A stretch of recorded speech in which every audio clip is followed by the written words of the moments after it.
આ જો અમે જાપાનમાં અમારું સૌથી પહેલું એકોમોડેશન છે.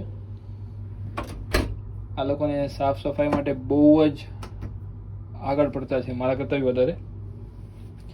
શૂઝ તમે અંદર નહીં પહેરી શકો, તો એ લોકોએ તમને આવી રીતે આપ્યું છે. આ મારા છે, આ માનસીના આજે અહીંયા છે. આ જો કેટલો નાનો રૂમ છે. તમે કોઈ બી સિટીમાં જાઓ ને તો આટલો નાનો રૂમ તો તમને જોવા જ ન મળે. પહેલી વાત તો વેરી ટાઇની.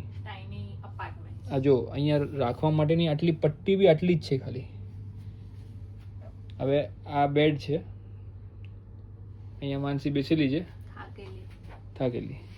આ અમારું ડાઇનિંગ બી છે અને બધું જ જ છે. હવે બેગો મૂકવી ગયા, 3 તો બેગ્સ છે યુ નો. પછી નાનું એવું ફ્રિજ છે, લોકર આપ્યું છે,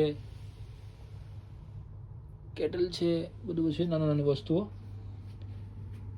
પછી અહીંયાની સ્વિચ ને બધું કેવું કે અત્યારે તો ફૂલ ઠંડી છે, તો હીટર તો અમારે જોઈશે જ. આ જો આઈ મીન આમાં આપણે બ્રિઝબેનમાં બેબીના કોટ બી મોટા આવે આનાથી.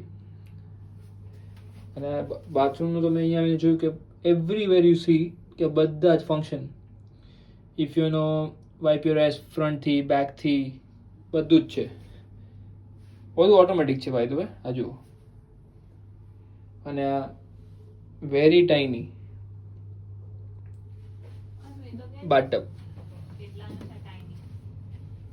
કેટલાનું છે આ અપાર્ટમેન્ટ? આપણે 3 દિવસ બુક કર્યું છે. કેટલાનું થયું આપણને? $7.